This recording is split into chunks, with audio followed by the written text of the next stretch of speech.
Do you want to know how for loop works in Java? Then you are in the right video.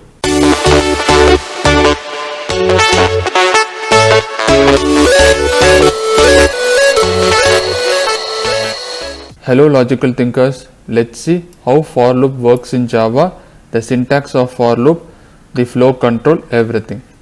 Before moving on to the programmatic explanation, I will give you a theoretical explanation of for loop and its syntax. Syntax of for loop.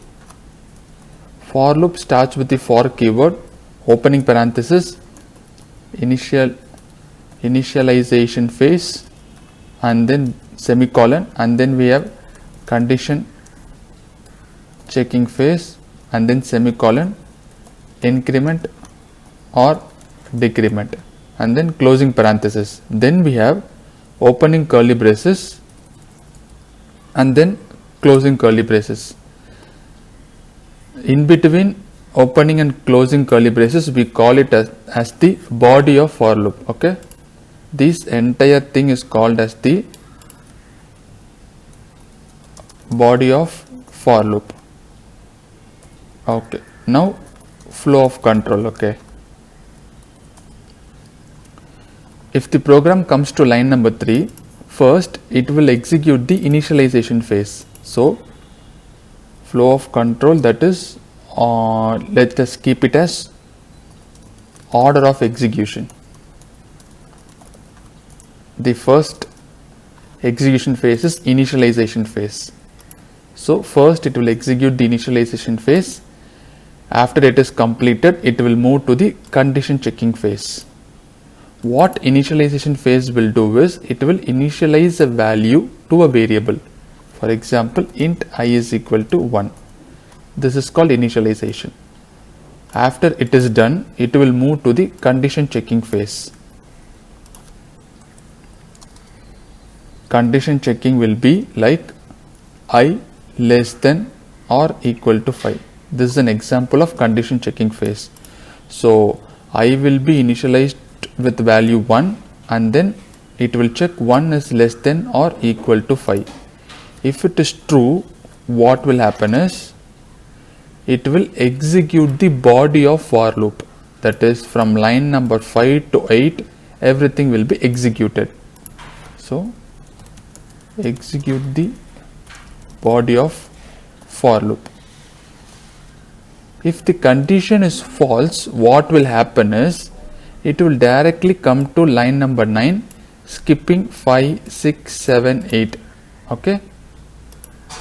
Now let us consider that the condition is true and then it has executed 5, 6, 7, 8, all the line numbers. Once the execution of the for loop is completed, it will directly go to the increment/decrement phase. That is, once 5, 6, 7, 8 are executed, it will directly go to this particular phase. In this phase, the example of this phase is like I plus plus. Here we are incrementing the value of I. Initially we had 1, now it is incremented to 2.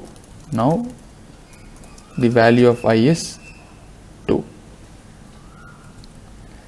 After the I value is incremented, it will again go through the condition checking phase. Okay, that is, once the body of the for loop is executed, the I value will be incremented, and then the condition checking phase, it will come to the condition checking phase. In condition checking phase, we have the condition as I less than or equal to 5. Now the value of I is 2. 2 is less than or equal to 5. It is true, right? So it will enter into the body of the for loop, that is 5, 6, 7, 8. These line numbers will be executed.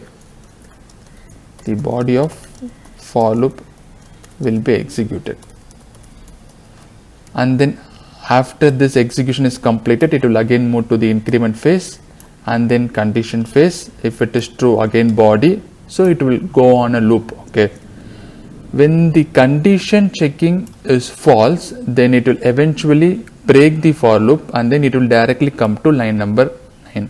So to break the for loop, this condition must be false. If it is true, this loop will goes on. If it is false, it will break the for loop. Okay, this is the theoretical explanation of for loop. Now let us move to the programmatic explanation. Okay, here we have a for loop. In this we have int I is equal to 1. As I said, it is the initialization phase. After that we have I less than or equal to 5. That is condition checking phase. After that we have I plus plus, which is increment or decrement phase. Based on the program, you can put as I plus plus or I minus minus. It is your wish. And then we have the body of for loop. Here the body of for loop is just printing coding in the console, in the right hand side console. Okay, so first I will be initialized with value 1. So this will happen, and then condition checking will happen. That is 1 less than or equal to 5. It will check. If it is true, what is the next step? The third step, execute the body of for loop. So this particular coding will be printed in the console. After the third, we have increment / decrement phase. So here we have I plus plus. So I will be incremented to 2. Now 2 is less than or equal to 5. That is, after that condition checking. That is what I am saying. It is I less than or equal to 5, right? If it is true, again this body will be executed. Let's check. See, the body of for loop will be executed. So this is how it goes on till this condition becomes false. So I is equal to 1, 1 less than or equal to 5, coding is printed, 1 becomes 2, 2 less than or equal to 5, it is true, coding is printed, 2 becomes 3, and then 3 less than or equal to 5, true, coding is printed, and then 3 becomes 4, 4 less than or equal to 5, true, coding is printed, 4 becomes 5, and then 5 less than or equal to 5, it is true, coding is printed, and then 5 is incremented to 6. Now 6 less than or equal to 5, which is false. So it will not execute the body of for loop. It will directly come to line number 7. That is, it will break the for loop. None of the statement inside the for loop inside the for loop will be executed. Inside the for loop, in the sense, body of the for loop will not be executed, since 6 is not less than or equal to 5. Okay, now let us run this particular program. So coding has to be printed 5 times. In the 6th time, the condition becomes false and it will break the for loop. Now let us see.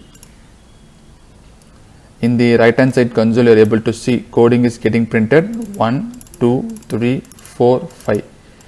At the 6th time, we will be having 6 less than or equal to 5, right? So that is a false condition. So it will come out of the for loop. This is how the for loop works in Java. Thanks for watching, guys.